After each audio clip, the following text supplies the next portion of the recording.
He was the restrained passenger in the MBA at Webb and Hillsborough, T-boned into his door. It's a typical day in the emergency room at St. Joseph's Hospital in Tampa. Okay, I got a needle. Shortly after 2 on a Friday afternoon. Required extrication, about 15 minutes. Bayflight is landing on board a patient with life-threatening injuries. More than 100 people are already waiting in the ER. Ambulances lined up outside. In Tampa, a man feels heaviness in his chest. He's in an ambulance on his way to St. Joe's. 76-year-old male, cardiac alert. GA. Say about 7 minutes. On arrival, the ER team is ready. How you feeling, sir? And a silent clock starts ticking. Bag is sailing. It's 2:27 p.m. This is the critical hour. Tell us how your chest pain's doing, okay? And for many people like James Mercer, Let's get him on a nitro drip. what happens in the next 60 to 90 minutes will be the difference between life and death. Is your chest pain at all better? You want him tanked up a little bit. James remembers thinking his chest pain was just indigestion. The next thing I remember when I got out of the ambulance, I'm assaulted by an army of people and immediately, Am I okay to give Gary information about you?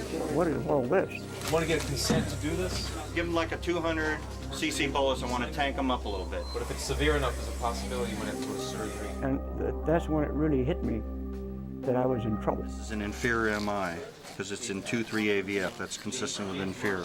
So that looks That's like a heart attack. That is a heart attack. In the ER this Friday, Dr. Charles Sand. Dr. Sand diagnoses a blockage in James' right artery. And these people are great candidates to go directly to the cath lab. He did get morphine-free hospital. Dr. Sand brings the cardiac nurse up to date. He's part of a team special to St. Joe's. They rush heart attack patients through the system.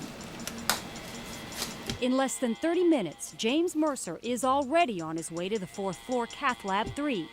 It is now 2:57. There's an area of his heart that's no longer getting blood flow. Paula Slusher manages the Cath Lab. We would like to get that vessel open within 15 to 20 minutes.